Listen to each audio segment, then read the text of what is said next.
Good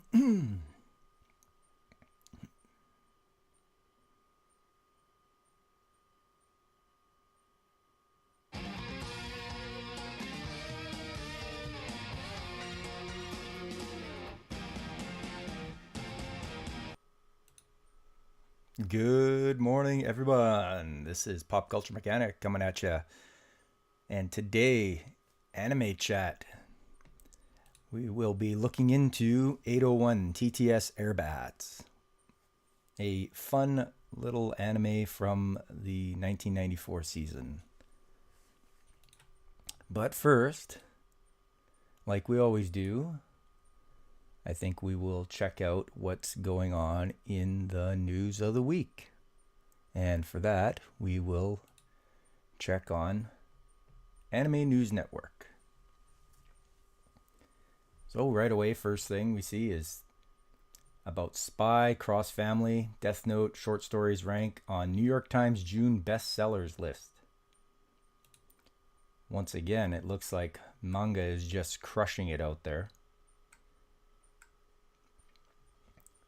So, this is a article posted today by Adriana Hazra. Tatsuya Endo's Spy Family manga and Sugumi Oba and Takeshi Obata's Death Note short stories manga ranked on the New York Times monthly graphic books and manga bestseller list released in early June. The first volume of Spy Family ranked at number 4 and Death Note short stories ranked at number 12.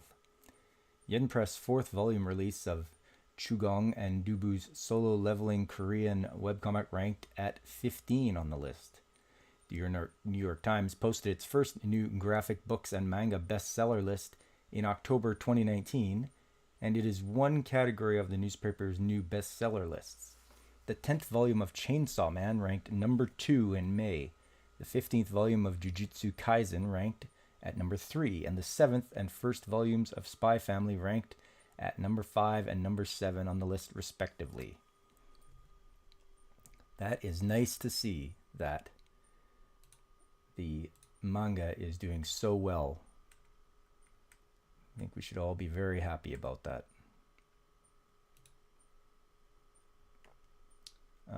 And the next one to it, Spy Family ranks number 1 on US monthly book scan list for the May list.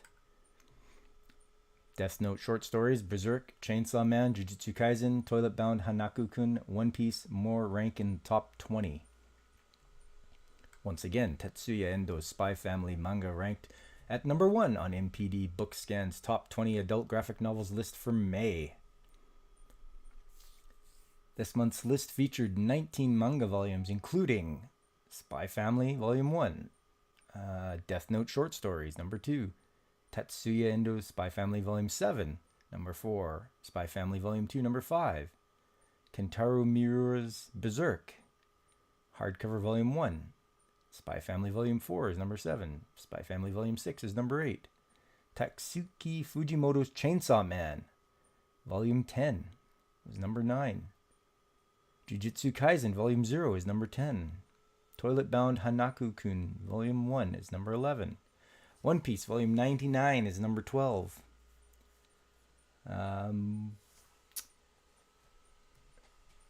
Oh, hey, Godzillionaire. Good to see you. And Spy Family is on your list to watch soon. Yeah, that's good. My wife and I, we just bought the first 3 volumes of the manga yesterday, so she's reading it and then I'll read it after her, and we're gonna hop on the Spy Family train here. Where were we here? Yeah, Spy Family Volume 5 is number 13. My Dress Up Darling Volume 5 is number 14. My Hero Academia Volume 1 is 15. Koyoharu Gotuge and Ryoji Hirano's Demon Slayer, Kimetsu no Yaiba, Stories of Water and Flame are number 16. My Hero Academia Volume 30 is number 17. Sailor Moon Collection Volume 1 is number 18. That is a throwback. Wow. Toilet Bound Hanaku-kun Volume 13 is number 19, and Demon Slayer Kimetsu no Yaiba Volume 1 is number 20.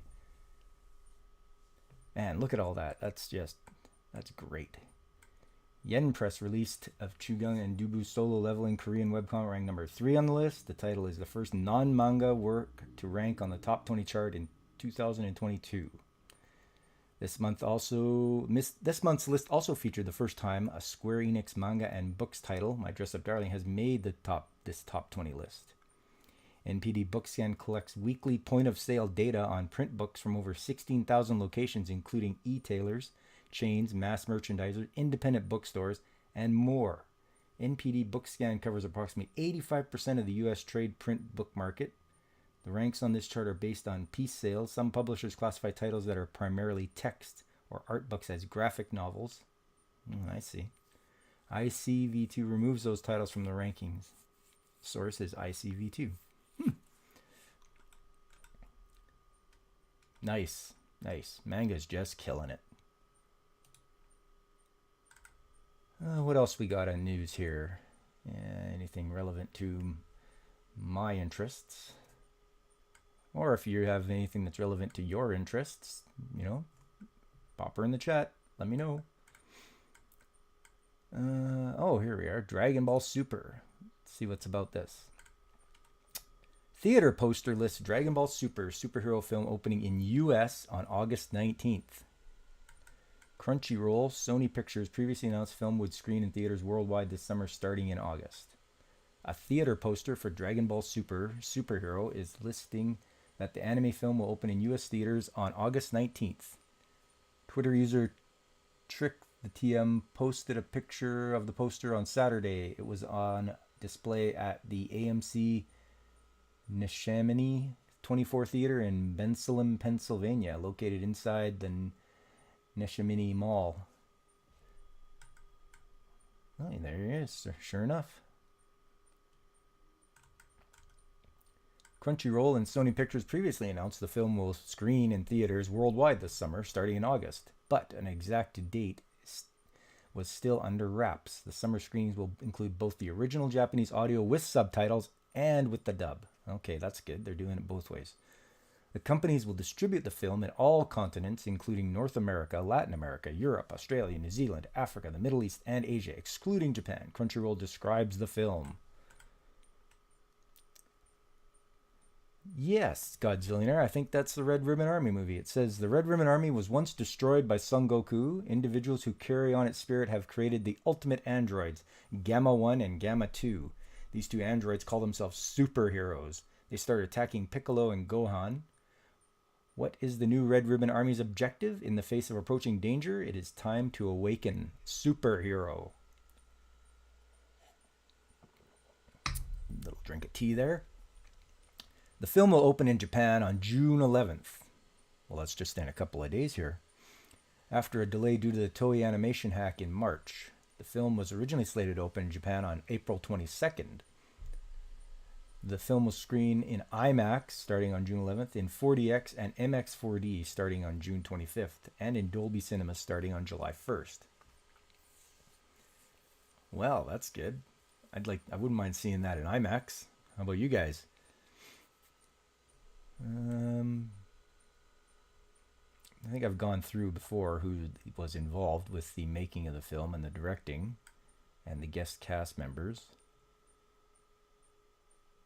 It will be the 21st film in the overall Dragon Ball franchise.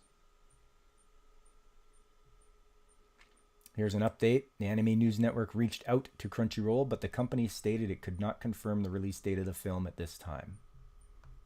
I don't know why not. I mean, yeah, I guess we'll see what happens. What else we got going on here?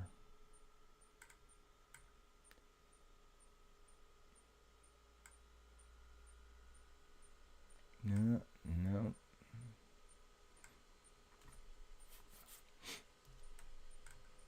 Oh, this is neat. Sega reveals Mega Drive Mini 2 console with 50 plus games. I know it's not anime, but it's video games, and A lot of us are interested in video games. First 11 games revealed for console launching on October 27th in Japan. Sega revealed on Friday is developing a Mega Drive Mini 2 console that will release in Japan on October 27th. Sega has not yet revealed if the console will release outside of Japan. Well, it'd be silly not to. There's a lot of Mega Drive or Genesis fans out there. I would think you'd want to do something like that. The console will include more than 50 games, including Mega CD or Sega CD titles. The company revealed the first 11 titles that will be available.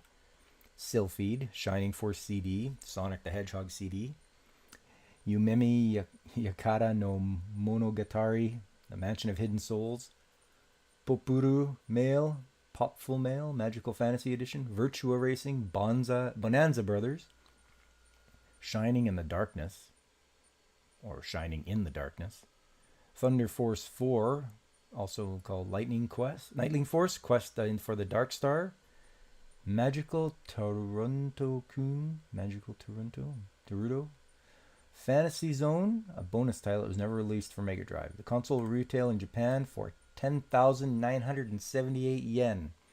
It's about $84. That sounds like a good deal, really. Sega will reveal more of the games in various follow-up announcements on June 24th, mid-July, early August, and late August. Sega released the Mega Drive Mini console in Japan in September 2019, and in the US under the name Sega Genesis Mini on the same day. Both versions of the console featured 42 games, although the games each console included differed. Yeah, I don't like when they do that. If you're going to release a console, even worldwide, just put the games out there that are on each one.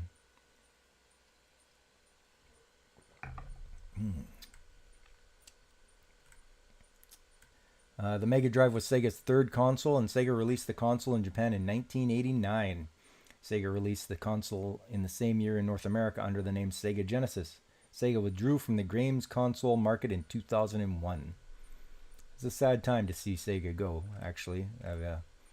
I wasn't ever a Sega fanboy, but it's tough to see a rival for Nintendo like being beat down, but I guess they made some mistakes that they couldn't recover from.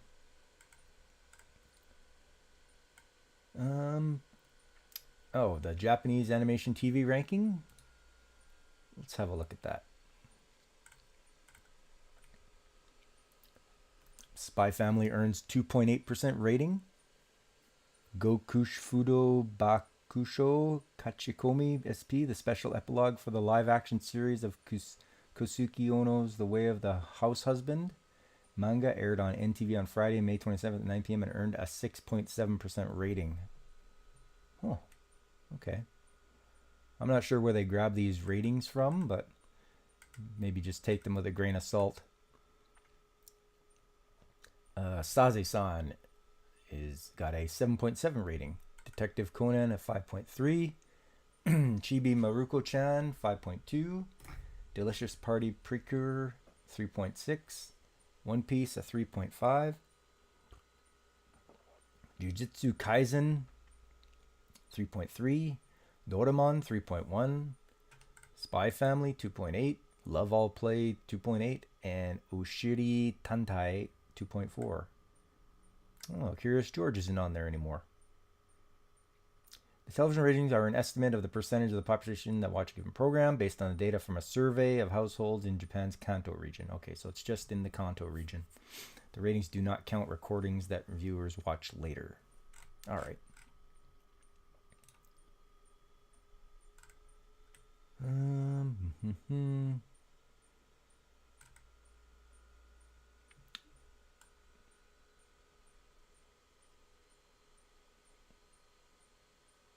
There's an anime song streaming service.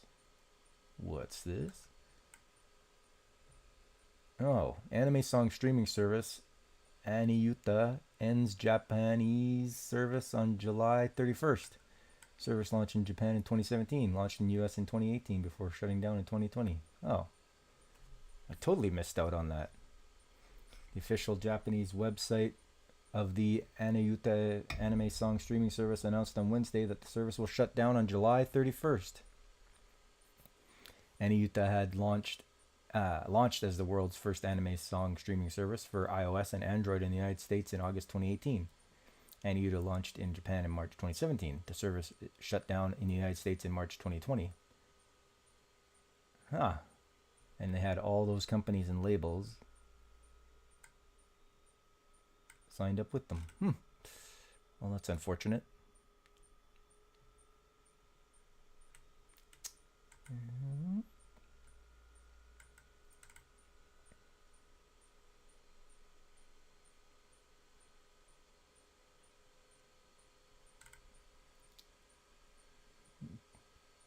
Nothing really catches my eye. Oh. My Hero Academia reveals details for second episode in 2-episode summer special. For all the MHA fans, which I am one, I definitely, my wife and I have definitely watched up to season 3, and we just had to wait until we could get our hands on the DVDs for season 4. 2-episode special screens in theaters on June 16th and 19th, streams online this summer. The official website of the My Hero Academia anime revealed details and a visual on Friday for the second episode that will screen and stream as part of new 2-episode anime special this summer. The second episode is titled Ware Jigoku no Yoni, Laugh Like Hell. The episode will take place during the internship at Endeavor Agency arc from the show's 5th season. A string of graffiti incidences happens across Endeavor's jurisdiction during winter vacation, and the culprit is a self-proclaimed artist named Mr. Smiley. Due to Mr. Smiley's quirk, he is able to evade capture. The police ask Endeavor for help, but since he considers it a minor offense, he tells the police to deal with it themselves. That is, until Mr. Smiley vandalizes Endeavor's own house with graffiti. Uh-oh. And get Endeavor mad. Both episodes will screen in Japan on June 16th and 19th before streaming online this summer. Yes. The other episode will have an original story centering on baseball-loving pro heroes who form Hero League Baseball. The Gang Orca-led Orcas and the Shishido-led Lionels are vying for the top. Both teams are determined to win, and so they call upon students at UA for support. All players are allowed to use their quirks in the upcoming game. The anime's 6th season will premiere this fall. The anime's first 13-episode season premiered in April 2016. The 25-episode second season premiered in April 2017, and the third season premiered in April 2018 and ran for 25 episodes. The fourth season premiered in Japan in October 2019 and aired for 25 episodes. A 2-episode original video anime for the franchise streamed in Japan in August 2020, and Funimation and Crunchyroll streamed the episodes. The show's 5th season premiered in Japan in March 2021 and aired for 25 episodes. Well, it looks like this show is going on strong. People are really liking it. I know I do. You like your superheroes, you watch MHA. Let's see what else we got here.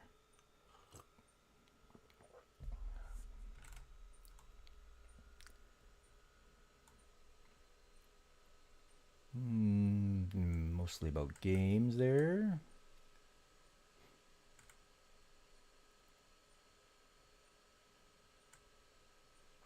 Well, okay. That is news. That's the news for the week there. So next up, moving along.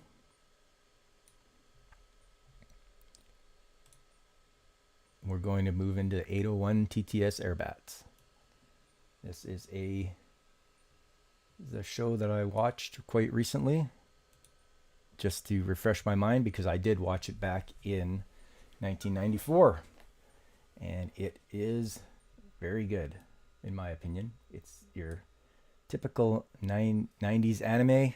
It's got that certain style you can identify right away. And it is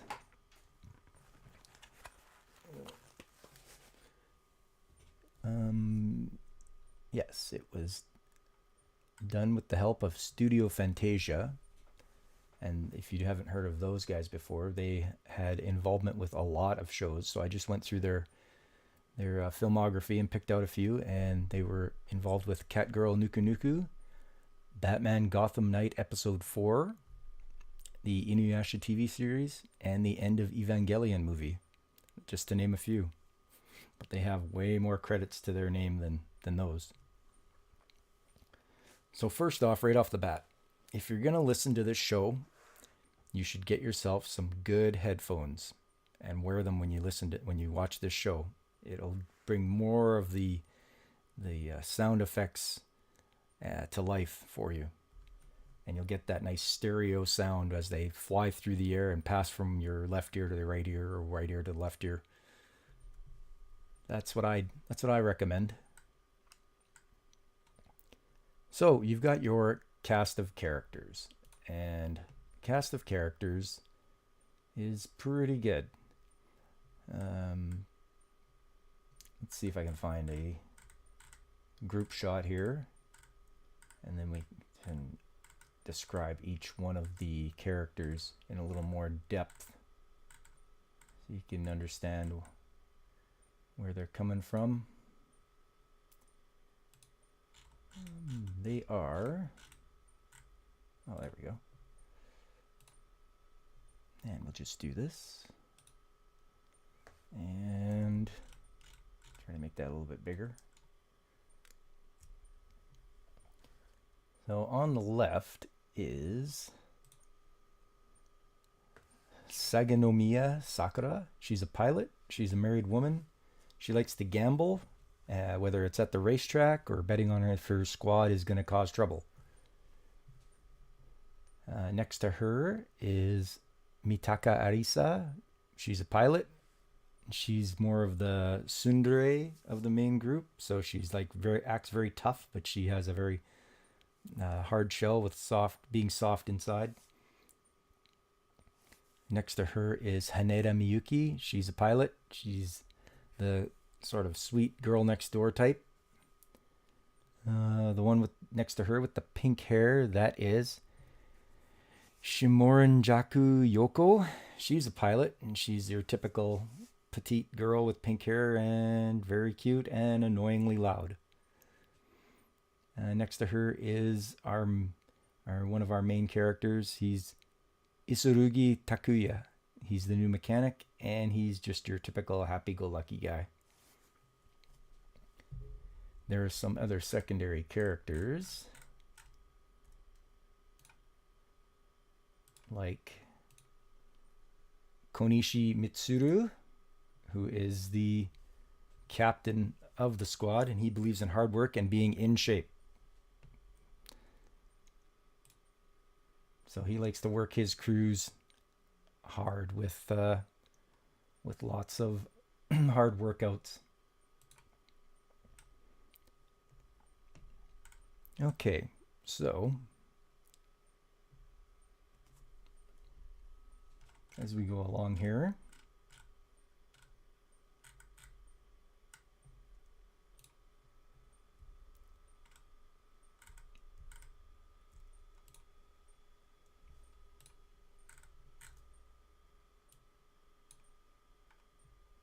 there's a little bit better shot for you. Yes. So, episode 1. This is only a 7-episode OVA, so it's a nice short one to watch and enjoy. We get our introduction of Sergeant Izurugi as the new mechanic assigned to the 801st. And the squad is made up of misfits and problem pilots with bad attitudes. It's led by Captain Kanishi, as I said. And he is bold, boisterous, and a great hulk of a man. So you sort of know exactly the kind of archetype he is. So things don't start off very well, as Izurugi gets attacked by a pet bat, which is the pet of Yoko Shimorenjaku. And he runs into the change rooms and the shower rooms of the all-female crew to escape from the bat, but he encounters the crew in all their glory. And that starts them off on the wrong foot. And the two main pilots, Mitaka and Haneda, both seem to fall for Isurugi, and thus our love triangle begins. one thing is you'll notice the squad is always on the brink of being disbanded, and a major flying test is what will determine if they are to stay together or not. So that's episode 1. Everyone gets introduced. You find out what some of the problems are. And then episode 2, it's Izurugi's birthday. He's telling everybody about it, but not to get him a present. Don't give me a present, but it's my birthday. So he obviously wants a present. So both Haneda and Mitaka decide they want to take Izurugi out to dinner as a present. But who will we go with? What will happen? Will the squad be able to hold together? You have to watch that episode to find out.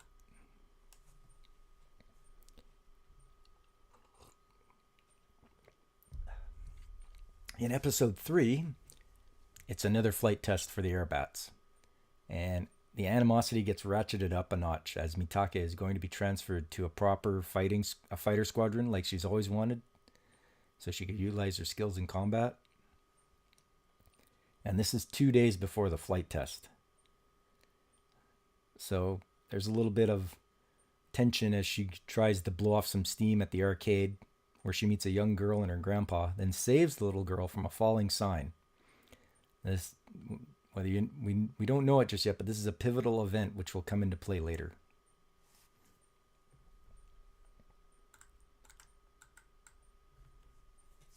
In episode 4, we get the typical and obligatory trip to the hot springs, except it's in the middle of winter. And they also have to solve a mystery of the ghost pilot of the hot springs. It's sort of a nice little fan service episode.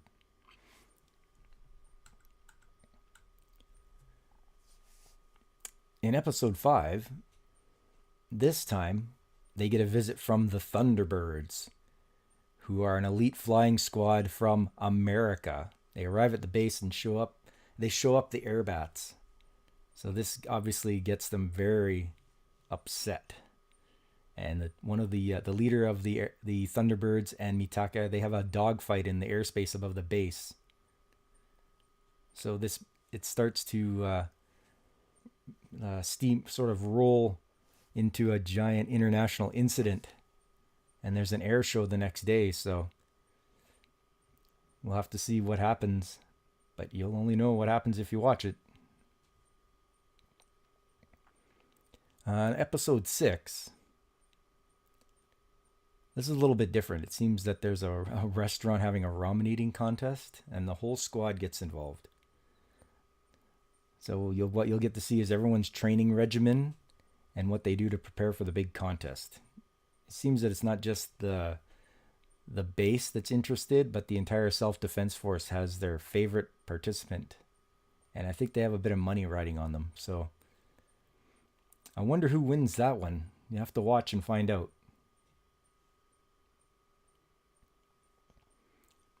And then the last one, episode 7. This is a bit of a flashback episode. We learn more about Captain Konishi and Saganomiya in their younger years before joining the 801st. It's a very quaint and nostalgic look back at when they were younger. So it kind of fills in a little more of the backstory. It's very enjoyable. But that's the last one, and I would say I would very well recommend checking this show out. I have looked for it myself on Amazon. It seems a little bit cost prohibitive there, that's for sure.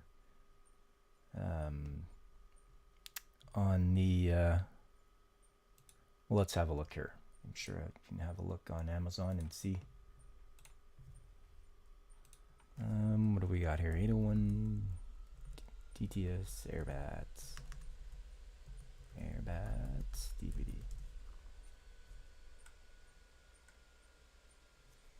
Oh, okay. Well, there we are there. Currently unavailable in the one there. This one says import. Oh, $306 for the DVD. Okay, yeah, that's a little bit out of the range there. They do have VHS tape, it says, which is $17.49, but yeah, ouch.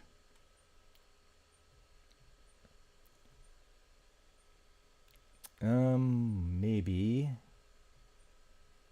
we check eBay and see what they got it on there. Just have a look here.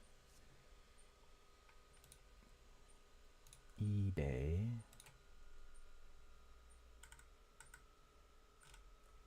And one Airbats.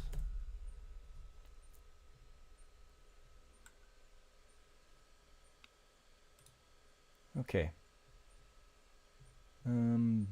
Yeah, a little bit better pricing, that's for sure. I think you're better off trying to find the VHS if you can. It seems a little bit more well priced. So there's the first strike, second strike, third strikes. So this is the third strike, which will be obviously the last couple episodes.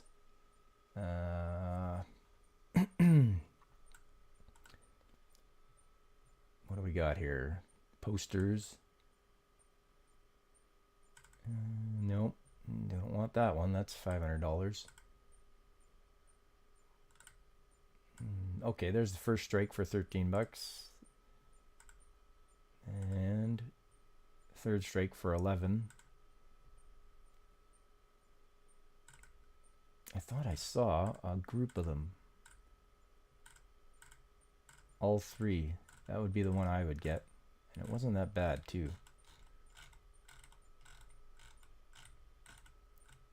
Let's see here. Should be... Oh. Should be... Oh, no. We're in movies and TV. There's 11 results. Okay. Well, I think your best bet then is looking on eBay. Probably have a better chance of getting it for a decent price.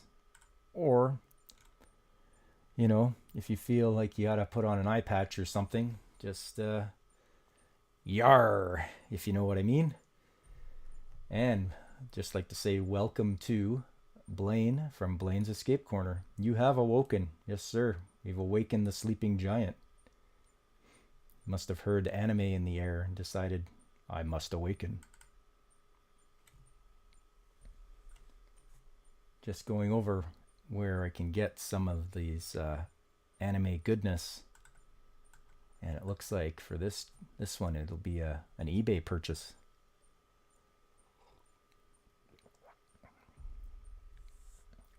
Or, you know, sail the high seas, as it were.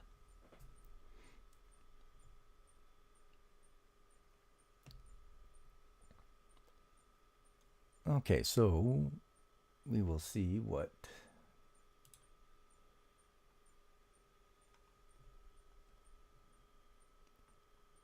is going on over here. Let's go here and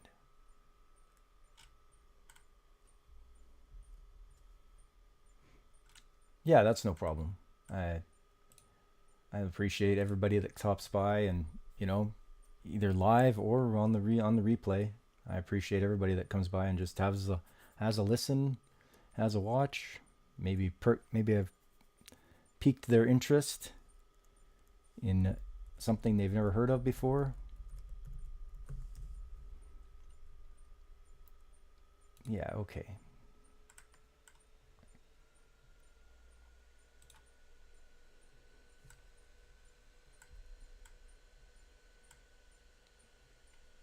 Yeah, definitely, like I said before,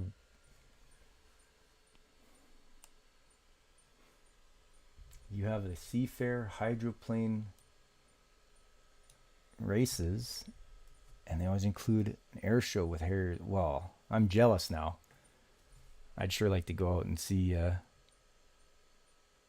nice air show like that, and the Blue Angels.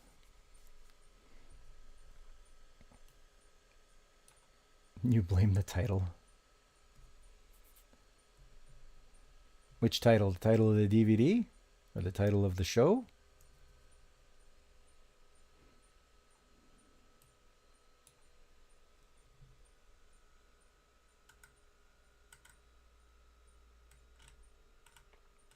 Yes, and when they made this, it says that they got the help of the Japanese Air Self-Defense Force Tactical Training Squadron. So that might be where all the effects come from all the jets. And if you like jets, definitely watch this because they do an excellent job of animating all the jets that you see. And like I say, the sound is awesome. Yeah, 801 TTS. Yeah, text to speech. It's Tactical Training Squadron. And what did they? The Japanese version is called Eozora Shoujotai. So, I mean, really, I guess it really doesn't grab you, you know. But yes, the sound effects are excellent. You can just hear those jet engines and everything. And if you wear your stereo headphones, it'll go from your left ear to your right ear, and oh, just sounds so great.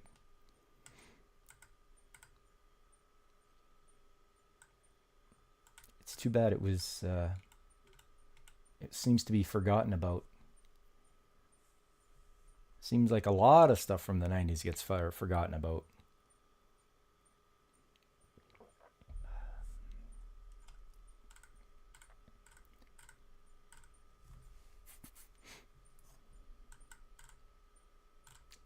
Yeah, I don't know what a good English English title would have been for this.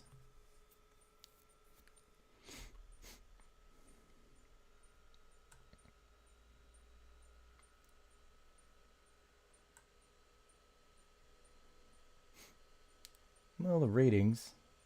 Let's see. What do we got here? The majority of people have ranked it as good. 82 votes for the 54 for the sub, 25 for the dub. Decent, 58 votes. That's good. So 23. Okay, well it drops down quite a bit. So 5 people called it a masterpiece. I wouldn't go that far. You would called it Jet Love Party. Oh, that probably would have got a lot more people viewing it. And like, what the hell is that? No, excellent. People voted, 18 voted it for excellent and 35 for very good. I'd say the odds are in favor that people that watch it would enjoy it.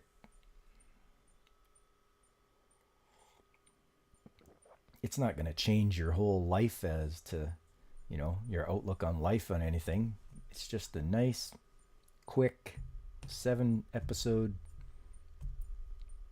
Have a good time with girls and fighter jets. And a love triangle.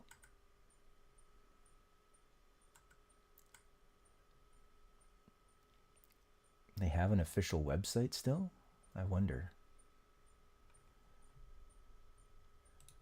Hang on. I'm not sure if Bandai gets snippy or whatever if you show their stuff or stream their stuff. So, just have a look. Yeah.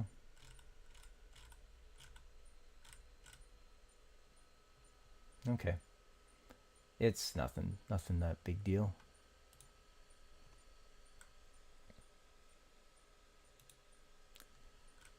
So yeah. If you can get at it, do it. If you can't, well, it's all right. I haven't even checked whether YouTube has any kind of clips from it or not. Wonder if they do.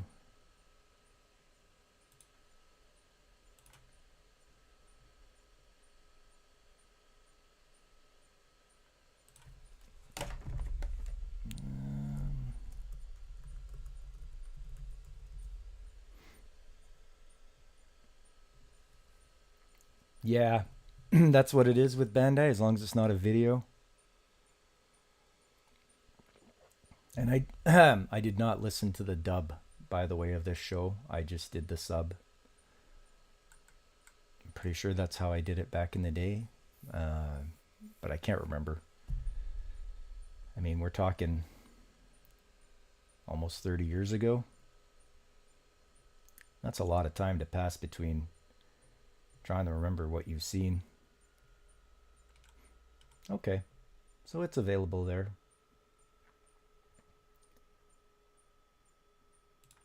Yeah, let's have a look here. Oh, where was that? Yeah, the Bandai site. Bandai channel, they call it.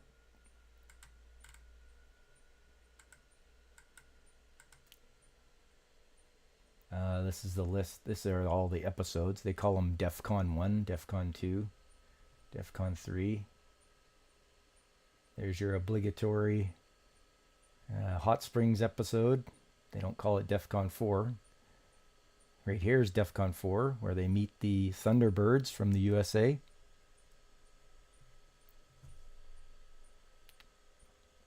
Video or music for almost every rights holders. Yeah, you've had to put up with that recently, haven't you? The just gets me. It's like we're pretty much promoting for free stuff, their stuff, and they just get right upset and come right after you. That's what gets me too.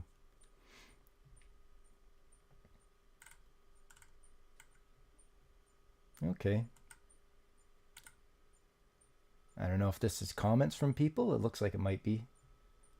How much they love it. A couple of hearts there. Looks like how much they love the show.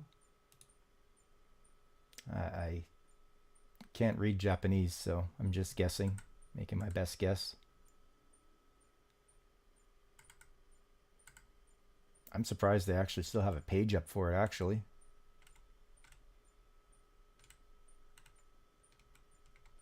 But there must be a fan base out there somewhere.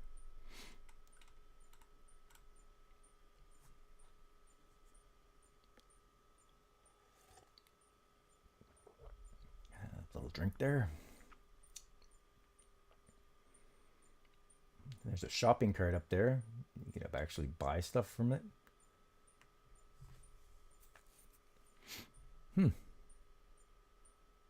I'm assuming that play button will play a trailer. Let's not do that.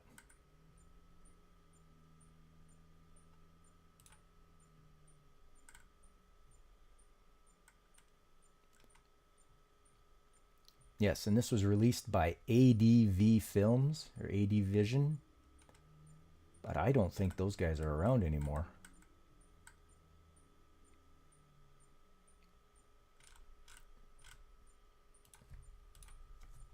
AD Vision. Defunct September 1st, 2009. Well, isn't that something?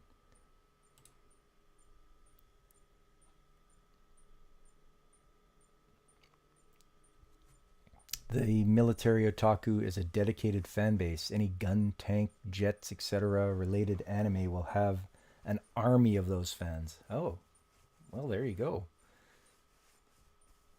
So they're pretty safe then when they release that stuff, because there will always be. ADV sold to Crunchy back in 2014. Oh, okay. ADV, yeah. Liquidated, it says. Fate Liquidation. Successor Sentai Holdings. Huh. Well, yeah, it'd be good to see who has all their battle catalog, the backlog of catalog stuff.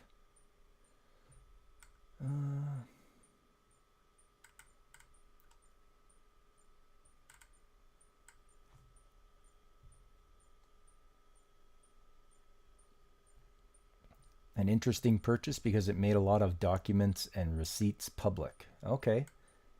Yeah, you don't want shady stuff going on. Be High Dive then? Okay, good to know. So yes, High Dive is the new, or competing with Crunchyroll, I believe. And look at all the notable titles they got. All sorts of stuff. Appleseed, Agami ga Kill, um, Assassin's Pride, Azumanga Dao, Black Bullet, Captain Earth, Cutie Honey, Elfen Lied. We got Girls und Panzer, High School of the Dead, K-On!, Kandegawa Jet Girls, Legend of the Galactic Heroes. What do we got? My Teen Romantic Comedy Snafu. I would watch that one just for the title. My youth romantic comedy is wrong as I expected.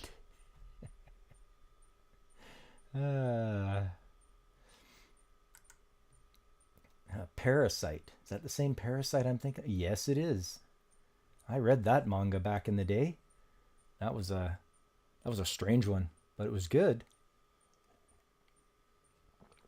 Whole lot of people eating going on there before Attack on Titan.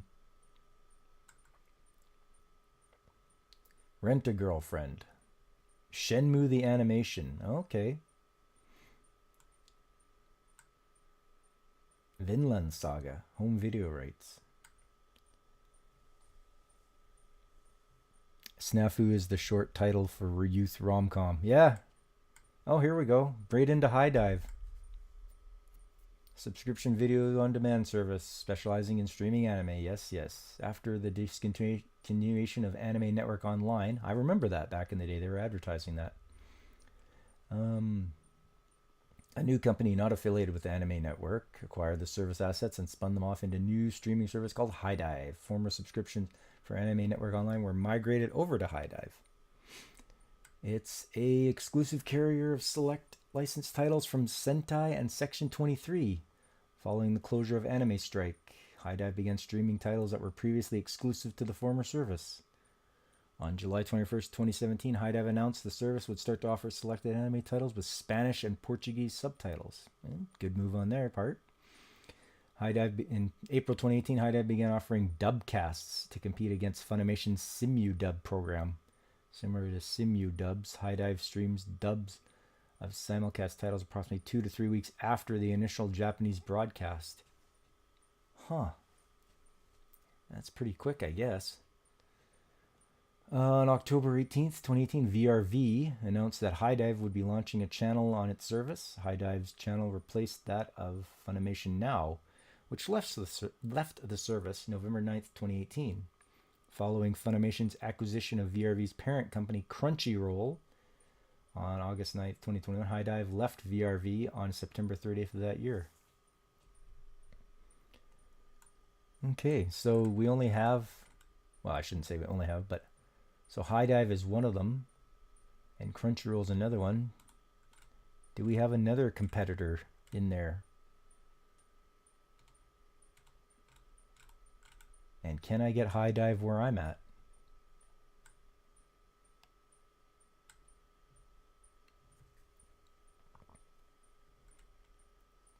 So Sentai Filmworks owns all these, or has all the titles there.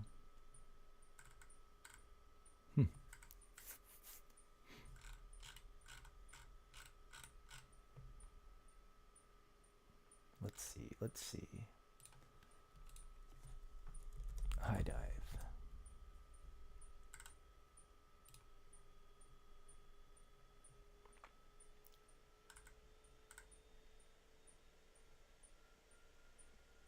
Watch your favorite shows anywhere, exclusives, dubs, simulcasts, and more for $4.99 US a month. That's what a decent price that is. I mean, $5 a month, and you can watch all your stuff that you want to watch. I shouldn't say all of it, but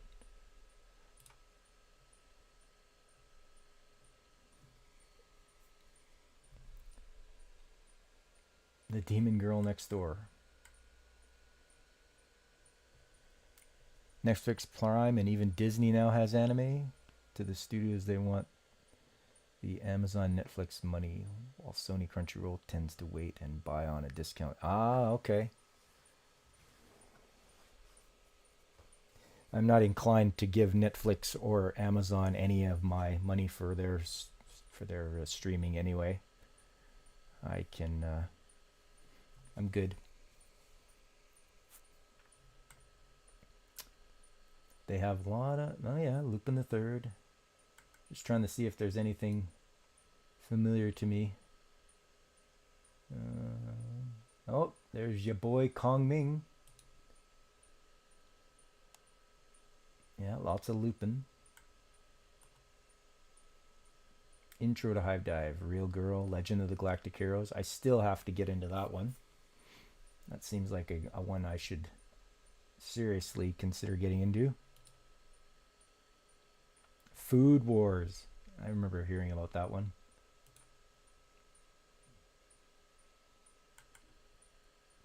Trending right now, Bloom Into You. Okay. Oh, Ray Zephron. I remember watching that.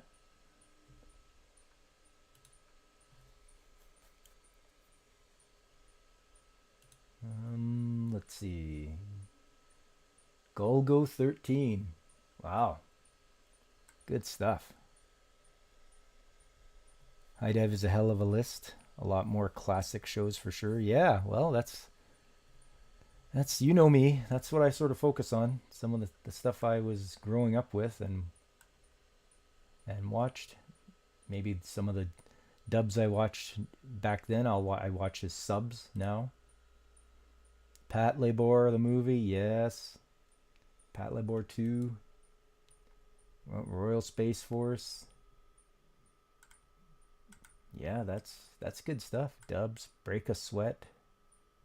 Oh, because sports anime. Haikyuu, yeah. Yeah.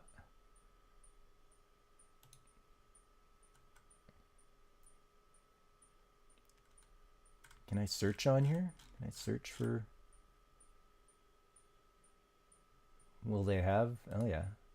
Will they have 801 TTS Airbats on here? No.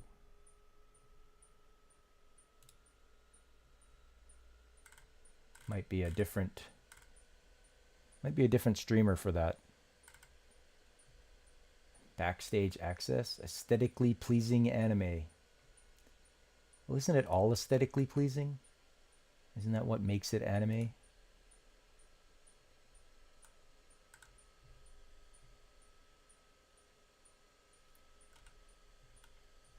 Watch After Dark. Okay. I get that one.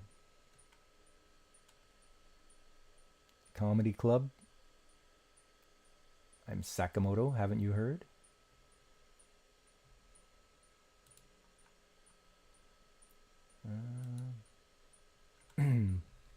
Where's this Shikamori I keep hearing about?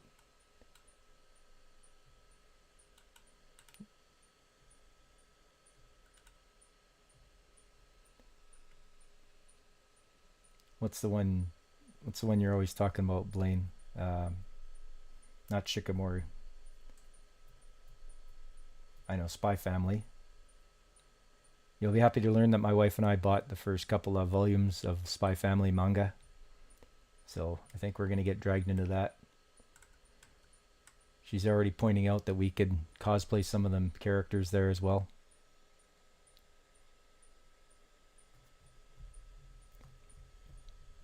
Shikamori's on Crunchyroll. Okay. Some shows are simple while others bend the rules of what is to make us imagine what's happening. Yeah. Yeah. I can see that. And that's what's lacking maybe in some of the shows nowadays. Allowing the viewer to use their imagination a little more. I think that needs to be further explored in some of the shows. Yeah, cosplay, yeah. Yeah, we're both cosplayers from way back. If you count 2005 as way back. And maybe you do. But yes. Yeah, so High Dive, Crunchyroll.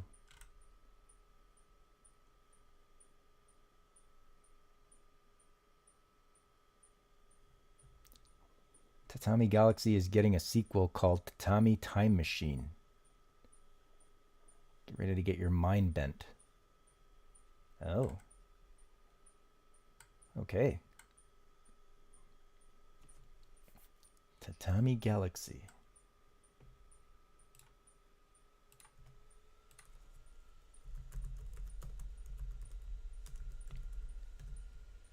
You got me.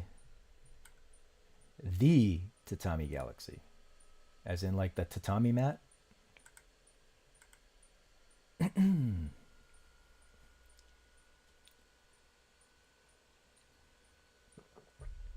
A second-year student from the Kyoto University finds himself entrapped amid a plethora of unsatisfying possibilities to change his life. Accompanied by Ozu, his mischievous best friend, and Akashi, a stern engineering student, the nameless protagonist trudges through each path as he tries to grab the opportunity that seems to dangle right in front of his eyes. So it's almost like making choices in the multiverse or something, eh?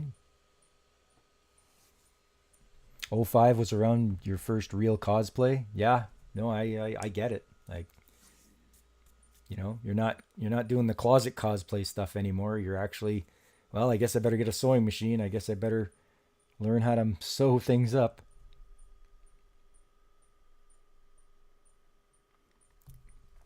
Not share the audio and put the video off screen. Curious what your reaction is to the trailer. Okay. I'm sure I can do that somehow.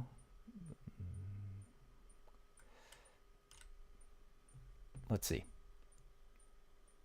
We'll go like this first. We'll go like this.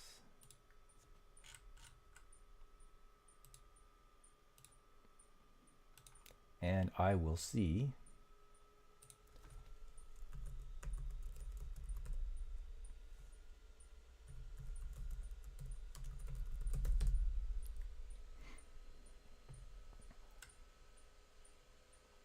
It's okay. It's almost 3 minutes long, but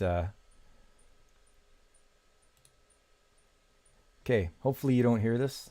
I'll give it a try. See what happens.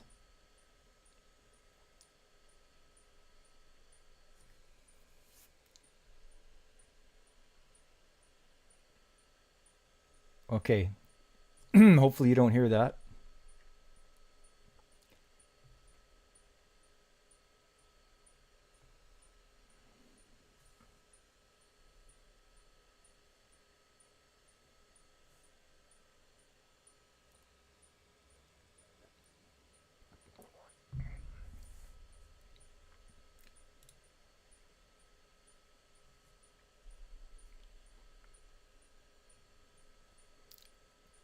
All good? Okay, good.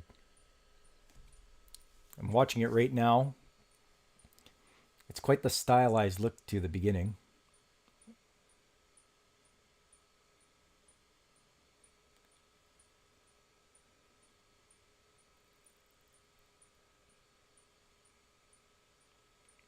Which club you chooses decides your freshman year, eh?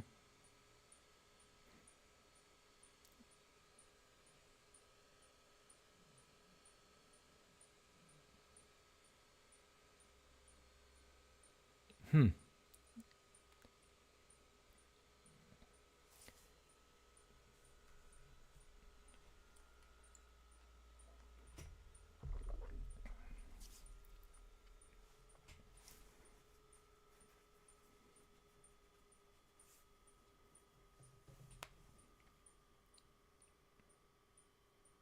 Huh.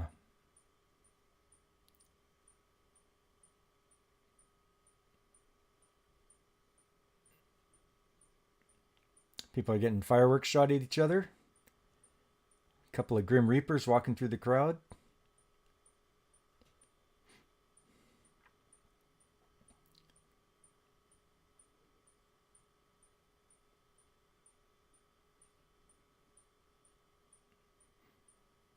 There's like an Obaba Like a fortune teller, it looks like.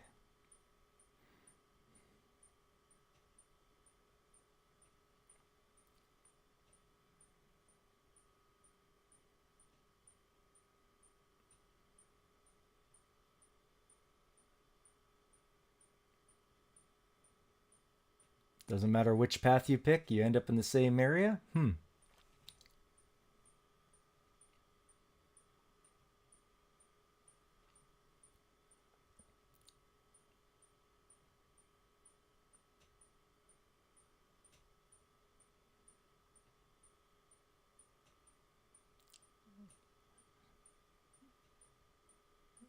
Collector's Edition Blu-ray out now, it says. The Tatami Galaxy.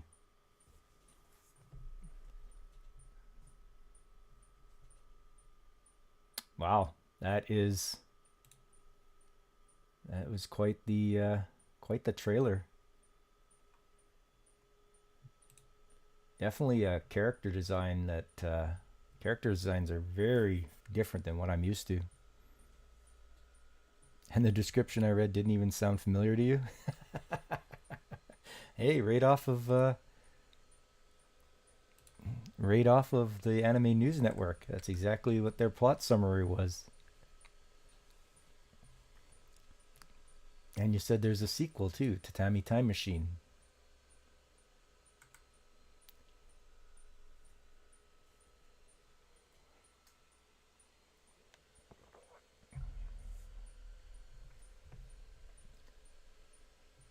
That one, the one you were saying, the sequel, the protagonist's troublemaking friend Ozu gets the student apartment's only air conditioner remote control wet, breaking it on a certain midsummer day. The students wonder what to do about the situation for the remainder of the summer and make a plan with Akashi. An unstylish male student from 25 years in the future arrives in a time machine. The protagonist travels back in time to try to retrieve the remote control before it's broken. Oh.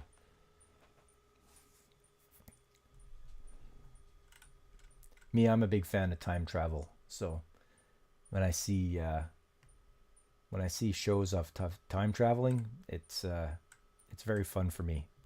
Just like watching Back to the Future and such like that. They did such an excellent job with that show.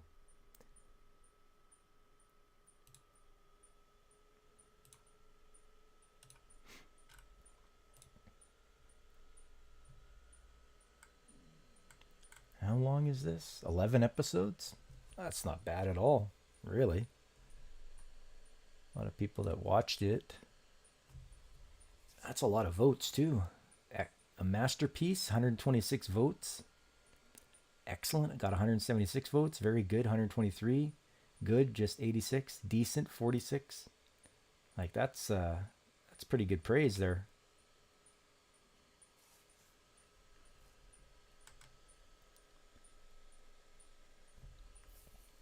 They love shows that reference other shows, time travel. Yeah, exactly. Or have you seen when characters from one show dress up from characters from another show? That's a nice little poke at the other guys there. I like seeing that too. That's fun.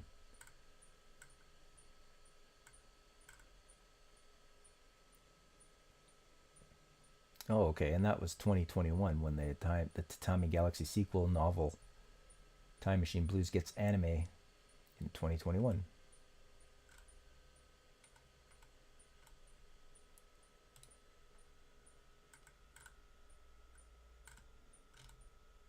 A little shorter then. Oh, okay. Vintage 2022 9/30, so September 30th. Theatrical screening in Japan.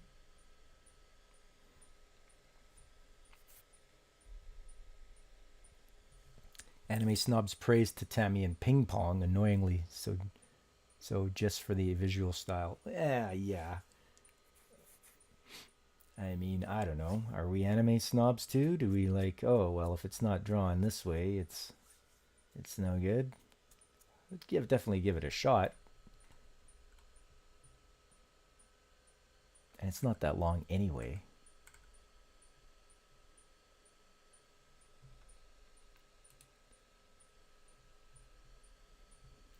Well, yeah, let's see.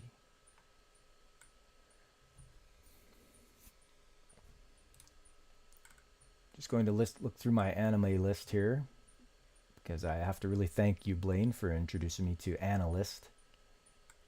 That really helps me out because I can have a look at what I'm watching and try to I emphasize try to remember what I've watched over the years.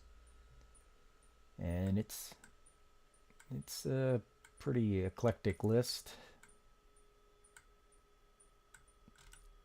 And it also will give me a hint as to what to talk about the next week's anime show. Whether it's I don't know, Danganronpa or Devil Hunter Yoko or Fatal Fury.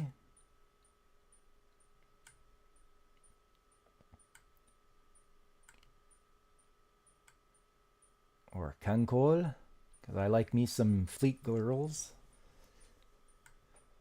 Macross is always tops in my book. Macross Plus, Macross Zero, Macross Delta, yeah, they're not top tier for me.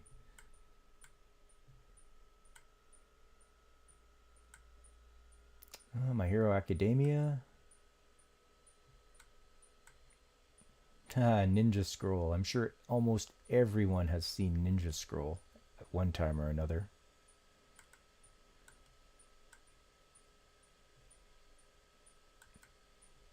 Yeah, or Patlabor. Patlabor is good.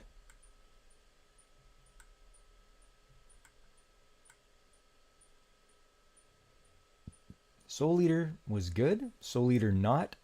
I did not care for that.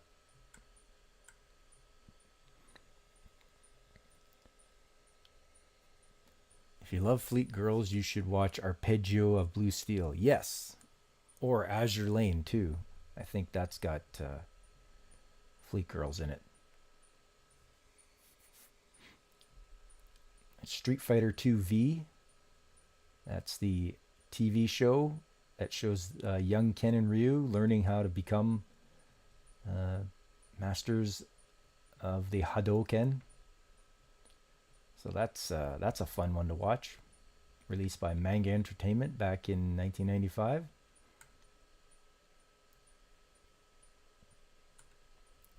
And I've watched some of the Transformers Japanese versions, Super God Master Force and the Headmasters. I just have to watch Victory. And Vampire Hunter D.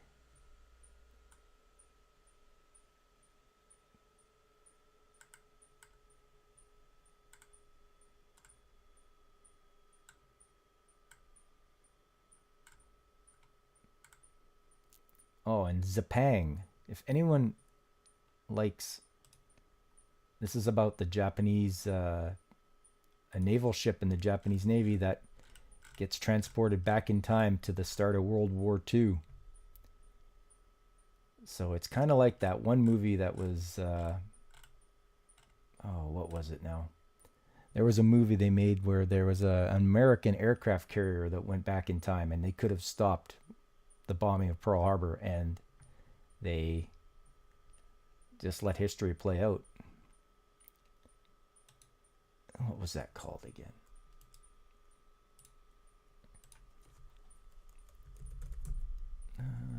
American aircraft carrier.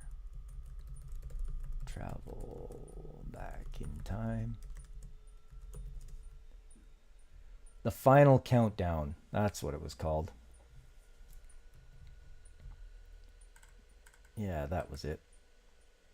And it was from 1980. Yes, a modern aircraft carrier is thrown back in time to 1941 near Hawaii, just hours before the attack on Pearl Harbor. With Kirk Douglas, Martin Sheen, Catherine Ross.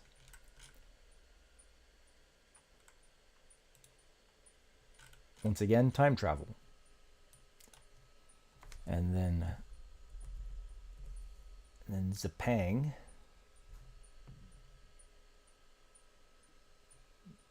not the sushi bar.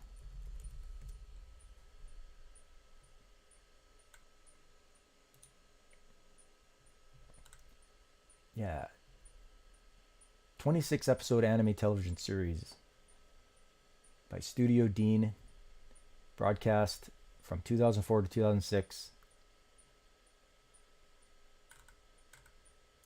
Yeah, so it's about the newest, most advanced destroyer in the Japanese Maritime Self-Defense Force.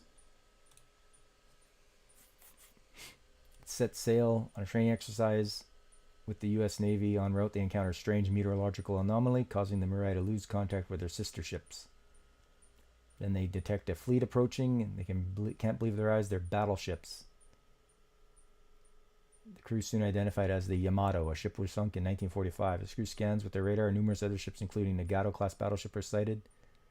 And two destroyers and an unknown fleet attempt to intercept the Mirai, but she manages to escape. So after that, they realized they've been transported back in time to June 4th, 1942. The first day of the Battle of Midway. I thoroughly enjoyed that show. They really did a good job making it like realistic, what people would do, what people would say, and how they would react to this happening. Because with an advanced warship like they had, they could have wiped out everybody, and they could have just marched right over onto U.S. soil, I'm sure. So yeah, it's time travel, it's battleships, it's Zapang.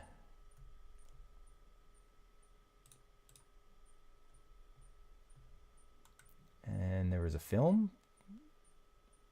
Oh, no. That is completely different. It's a Tokukatsu fantasy film.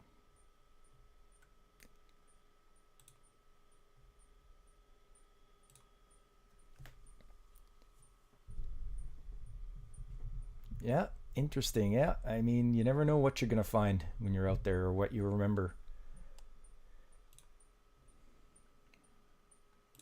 Started my manga list. I'm gonna finish up Kurohime. I just got to collect all the volumes. Maburaho, I've got to do that too. I've only got the first volume. And I'll keep doing One Piece. The list isn't that big as far as Zipangu was the old Portuguese name for Japan. Oh. Well, that's something I didn't know.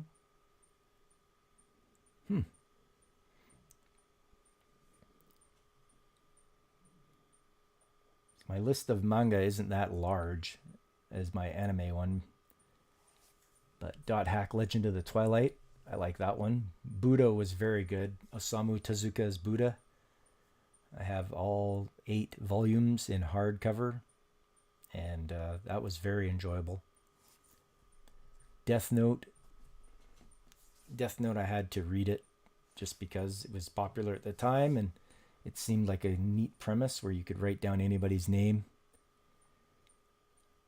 in the book, in the notebook, and then they would pass on. I mean, that's crazy. That's crazy level of power right there. And hail to you, Comic Relief Crusader. Nice of you to stop by. Just chatting about some of the manga I've completed. And as everybody knows, Galaxy Express 39 is one of my favorites. I've got those. I think those are soft covers I've got.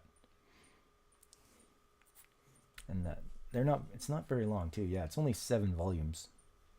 So that continues after, this is after when Tetsuro takes his original cruise around on the Galaxy Express.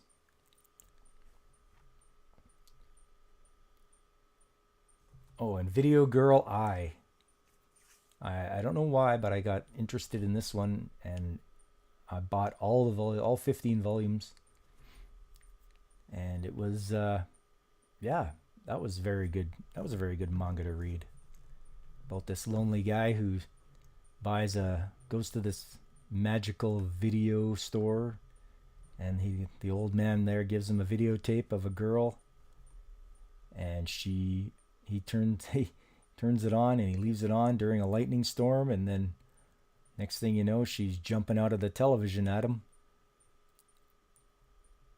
and the hilarity ensues there, as she is supposed to be a girlfriend, but she doesn't want to be.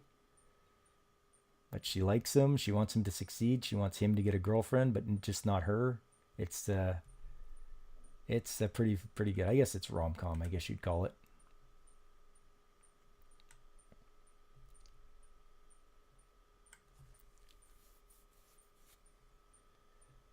So yeah, I watched your video this morning there, Crusader, about the comics you were making. That looked pretty awesome. I'd like to see that happen.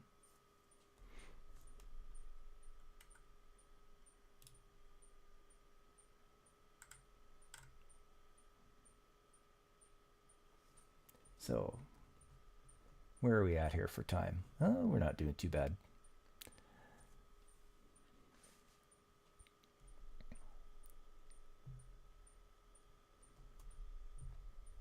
Sounds like an 80s coming of age movie in anime form. Yeah, you know what? It's almost like a bit of weird science, isn't it? Where those guys make their own woman.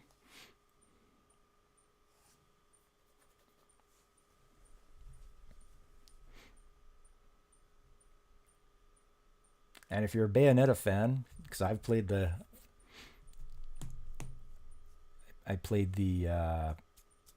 game on PS3, and then the sequel I played on, what was it now? Switch? Yeah, sequel on the Switch. No, the Wii U. That's what it was. I played the first game on the PS3, and the second one was on the Wii U, and the third one's coming out for the Switch. But there's also an anime of Bayonetta called Bloody Fate, and I liked it. It was damn good.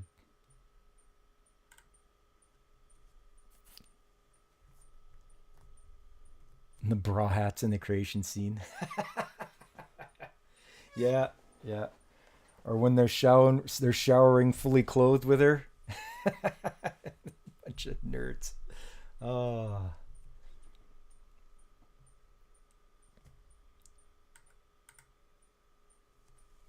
You've never seen Bayonetta?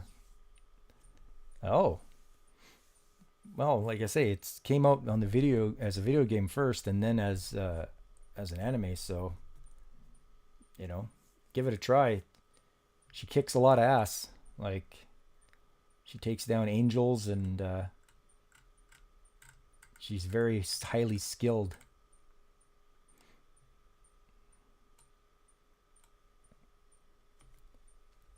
Let's see. There's another one too that was a video game that they turned into an anime, and that was called Valkyria Chronicles, which also came out on the PS3. And it has had 4 iterations of video games. Number 1 was on the PS3. I think number 2 and 3 were on the PSP. And number 4 we were able to get on the PS4 and the Switch.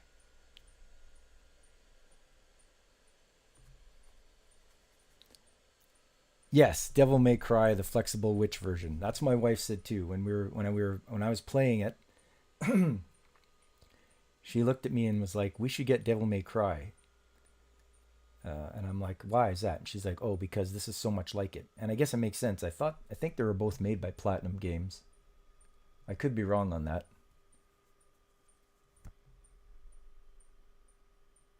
Let's see here.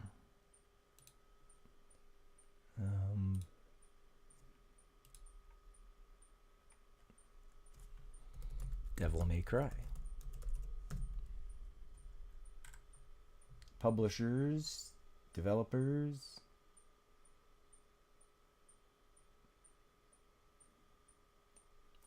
Capcom, Ninja Theory, Capcom Production Studio, Capcom Production Studio. Oh, maybe they didn't.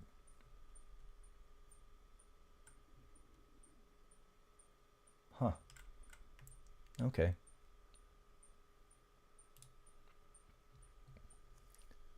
So you've heard of the game, you just never seen the anime. Okay, well that's fair.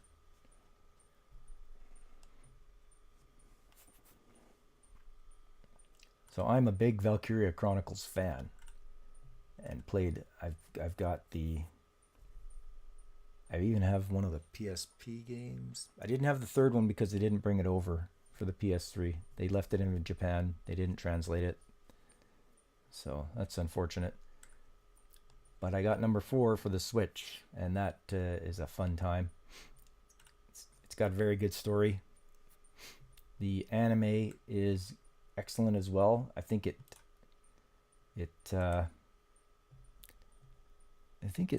sticks pretty well to the storyline they had in the game. They might change a few things, but other than that, you definitely see the same characters and all that, and you get their story. The game is fun because it's a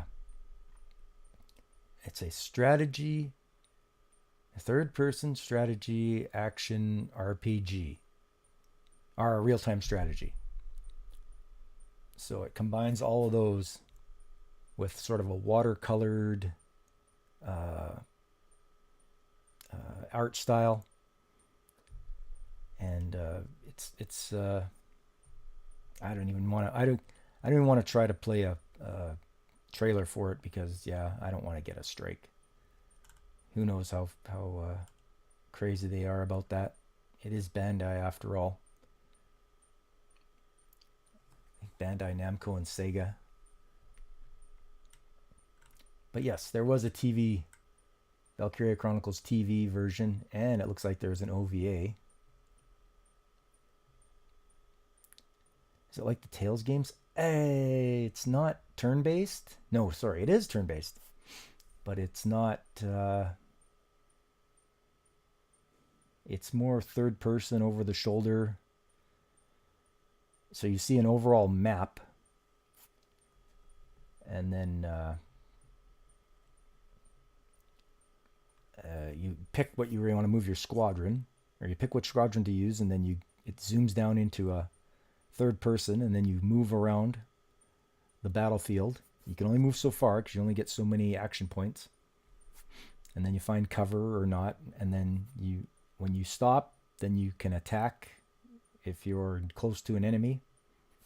Then once you're done that, moving all your people around, whether it's 3, 5, 9, sometimes there's a lot of people to move around. But once you're done that, end your turn, and then the computer will do their turn, and they will do their moves. And what's neat about it is if they move into your line of fire, you'll automatically start shooting at them, so you don't have to worry about that. But yes, it's I think it's well worth it. It's well worth playing the game. It's well worth watching the anime that goes along with it.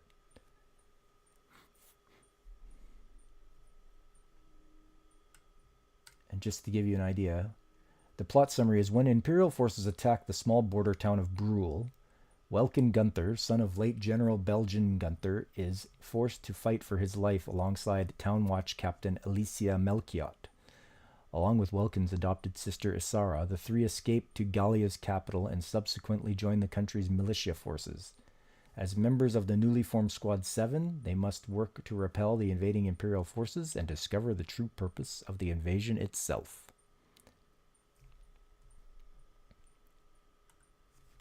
And it's only 26 episodes long,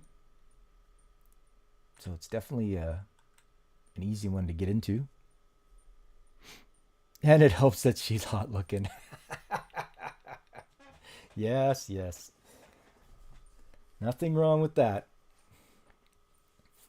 But it's amazing playing the game about how much work they put into all the characters' backstories just for the video game. They really built up every character that you can play. And if they die in the game, that's it. You can't use them again. They will not come back. So you have to be very careful when you're planning your strategy, and you have to make it to your, or there's medics that have to make it to people that are injured in time. Otherwise, they will die, and that will be it. You will not be able to use them in the game again.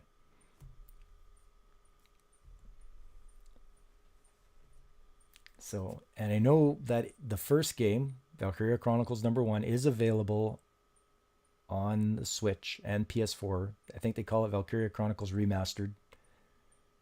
And #4 is available for sure. I've never seen #2 re-released or #3. So I'd start out with #1 and see if you like that, and then go from there.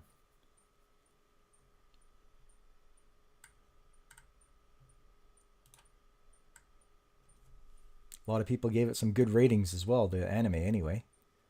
They gave it 1,018 ratings. 129 called it a masterpiece. 211 called it excellent. 295 said it was very good. 229 said it was good. And 94 said it was decent. So, somebody, worst ever, 1 vote. Yeah, I wouldn't even... We need to dignify that with a response.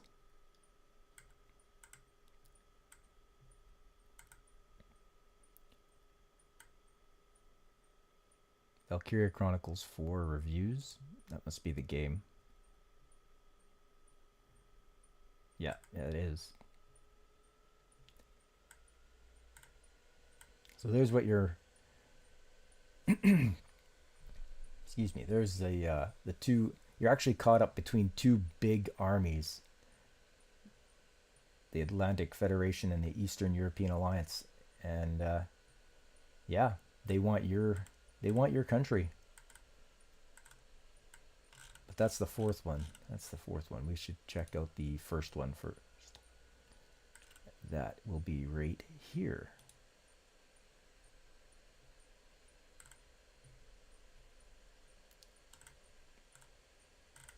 Any pictures? Any pictures? They do give the game quite a good grade, it looks like. Overall B, story B, animation B, arts B, and music B. Generally attractive character design, some nice surprises, handles it more emotional content well. Lapses in writing quality, heavily cliched climax. General Damon is an annoying caricature. It's just your opinion.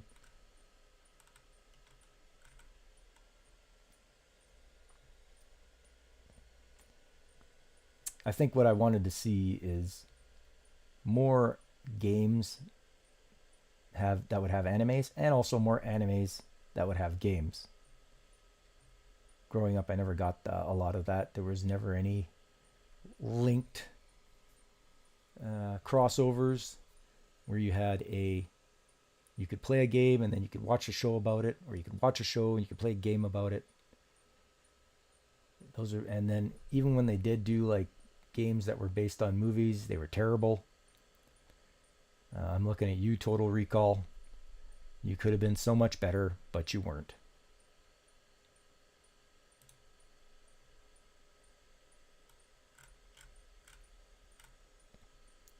All right, well, been going for quite a while now. Hope everybody's had a good time.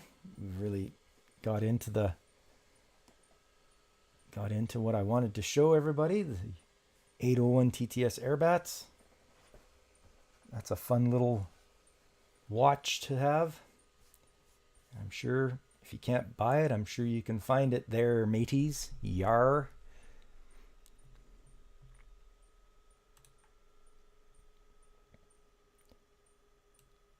I think we should just wrap this up now. Wrap this stream up. Been going for quite a while. Just want to say, just want to thank everybody for coming out. Blaine, it's good to see you. I'm glad you think it's a good coffee show.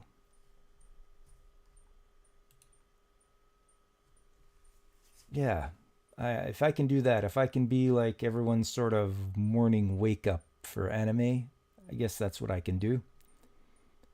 It's a lot harder to try to do it in the afternoons and such because there's a lot of competition, and especially in the evenings, it's hard to go up against other bigger YouTubers because it's they've got the established fan base that comes by no matter what.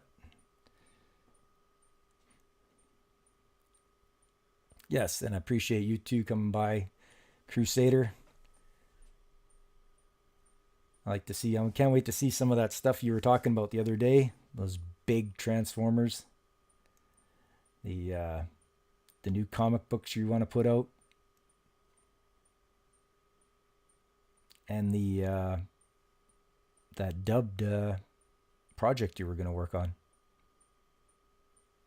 One of those radio jingles. Yeah, yeah.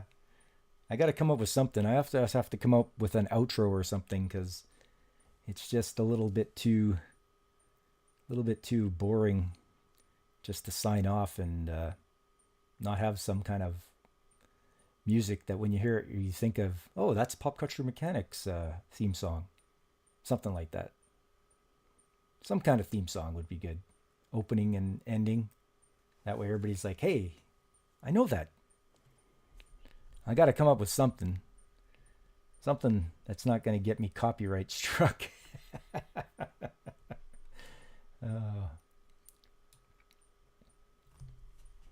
I was thinking the other day too. This is just kind of random, but if anybody remembers Troy McClure from The Simpsons, it's too bad Phil Hartman's no longer around because I would have liked to have gotten him to say something like, "Hello, I'm Troy McClure. You might remember me from such YouTube videos as My Channel is Under Attack and Uh-oh, Copyright Strike." Oh, that would have been good. Just pick something from the YouTube creative background or stream beats. Ah, okay. There is a place to go then.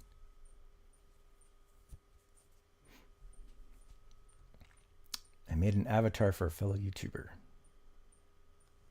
You may remember me from this billboard. Yeah, that's yeah, that would be all right. Cuz all I did for my little avatar, I just grabbed something that was what would they call it? Um Something like free, or yeah, I just grabbed something out there and hoping that nobody gets offended that I grabbed it. It said it was free commons or whatever, so I would like to come up with something a little bit more, uh, I don't know, aggressive, a little more, you know. Oh well, I'll try to think of something. See if I can't get some help from other people as well. My wife went to school for uh, graphic design as well. She went to the Art Institute of Vancouver, so I can always ask her for a hand. The one thing I don't like now is how Adobe has gone to subscriptions. So if you want to use Photoshop or Illustrator, you have to like be a subscriber. And it's like, no, I bought the program, so why do I have to subscribe? Why should I pay you more after I've bought the program? I'm a little bit tired of those guys. Anyways, going on a bit of a tangent there. I'm just going to wrap her up here. Once again, I appreciate you guys coming out. I like chatting a lot, so a little more Metallica, a little less Wreck-It Ralph. Yeah, yeah, yeah. Fix-It Felix. I guess that's the kind of vibe that guy puts out. Sub is so much cheaper. Yeah.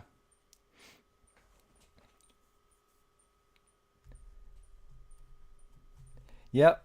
Oh, it's a work in progress, obviously. You can't come on and be like an expert YouTuber. Just got to go through the grind. But the thing is, too, is I think a good thing is small YouTubers helping each other out.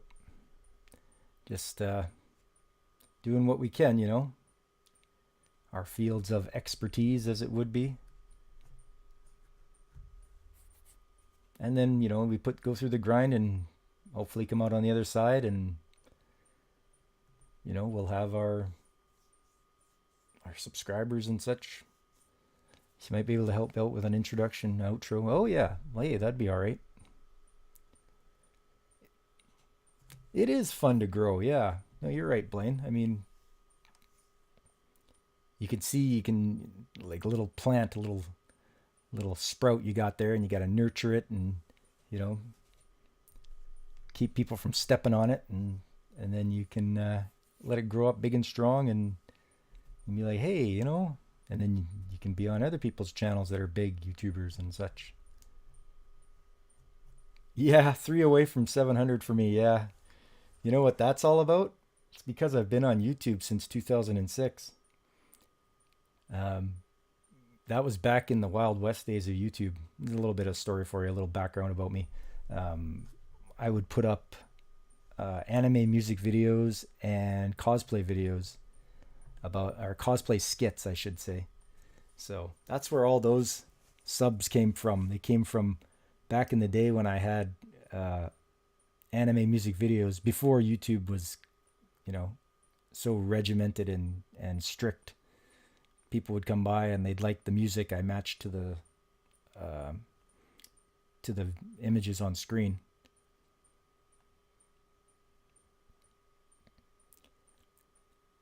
And then, yeah, the anime or the cosplay skits got a lot of views too. But eventually those get taken down. So that's why I have so many.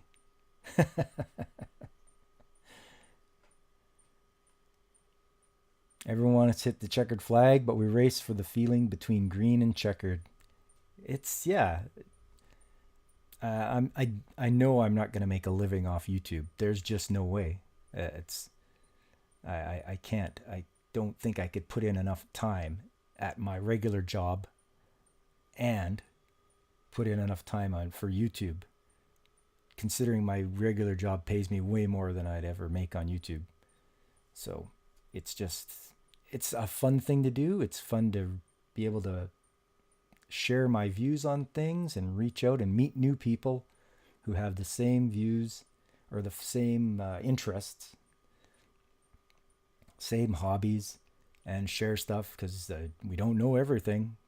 So maybe I know a little something, maybe everyone else knows a little something. We share their information, our knowledge, and we grow and enjoy our hobbies. Yeah, since '06. Yeah, yeah. I love AMVs. The new competitions are not as great as. Yes, yeah. There's one I watch a lot of that really was an excellent AMV at the time. What's that song called?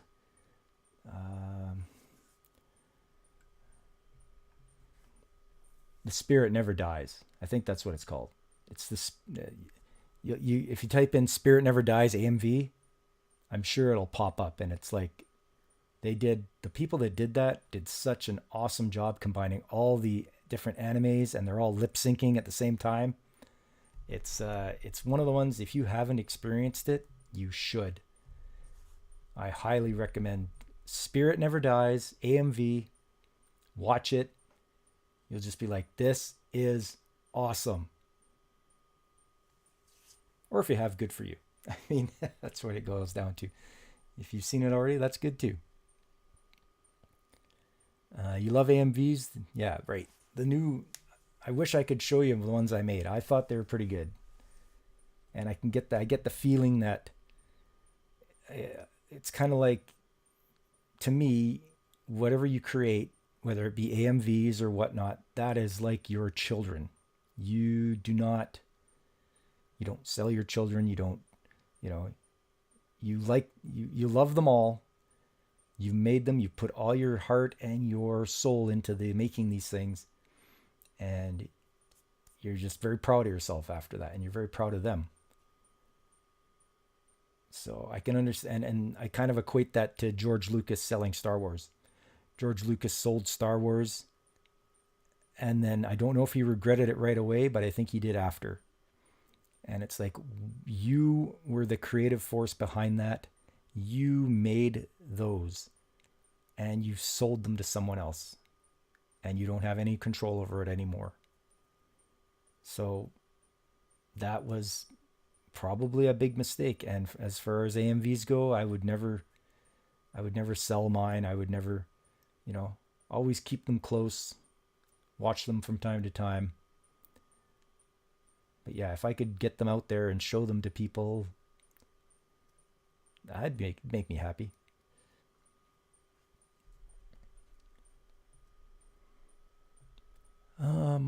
Okay.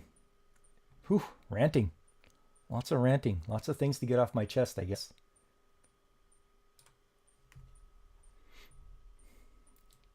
Sort of shouting into the void, it seems like sometimes.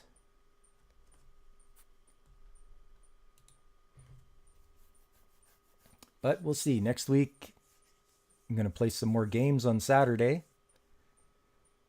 Maybe I'll try to bump up that time and not be so early. I don't seem to get a lot of people popping in, so just got to sort of find that sweet spot between bigger YouTubers.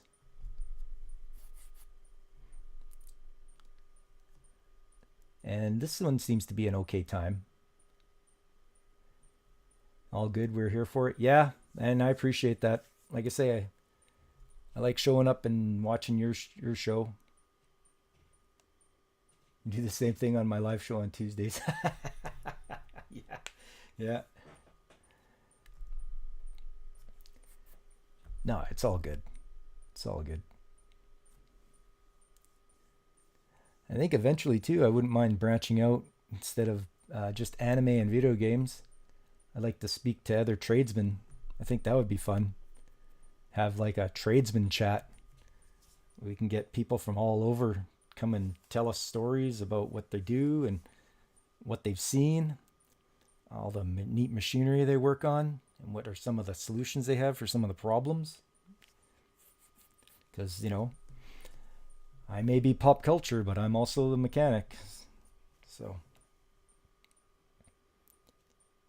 and I hope that it can blossom into something a lot bigger. Because tradesmen have hobbies too, you know.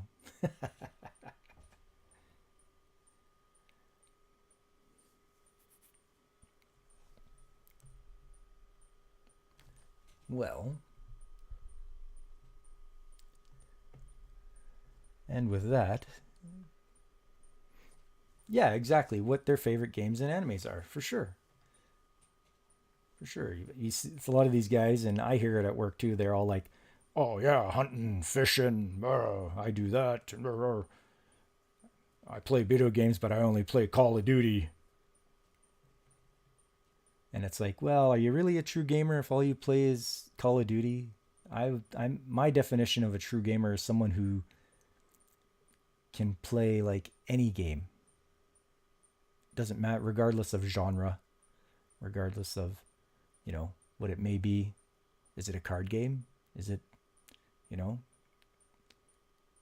can you play Crazy Eights? Like, you know, Othello, checkers, chess, you know? Anyways, that's getting off topic here. Um, Up and onwards, dude. Yeah, exactly, Crusader. Yes. Yeah, upwards and onwards. And definitely having the support of my wife, that really helps out. She's very supportive when she knows I'm going on a live stream or going to be live streaming with as a guest on somebody's channel. She's like, "Hey, Kate, do you need anything?" And I'm like, "No, I'm good." And she'll come in from time to time, bring me water, bring me stuff like that. So you want to talk about a good waifu?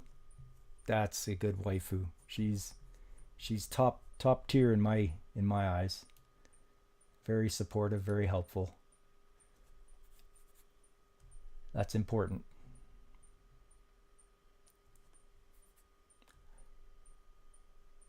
Well, it's got to be like one of my longest live streams.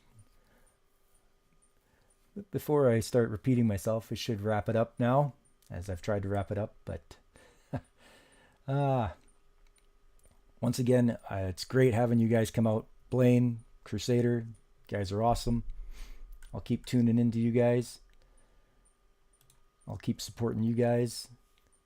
And we'll travel along in this great, crazy YouTube trek. And hopefully we'll be able to hang out a lot more. And everyone, I'd like to see everyone come and hang out. Just to shoot the breeze. But whatever you like. And I'll move along to maybe a better streaming software too, like Restream or something like that. Something where I can invite people on like that in a snap and have some guests on, because we need to have some guests. I need to have other people on the other end of that microphone. All right, guys. I will talk to you all later. This is Popculture Mechanic signing off. Kampai, everybody.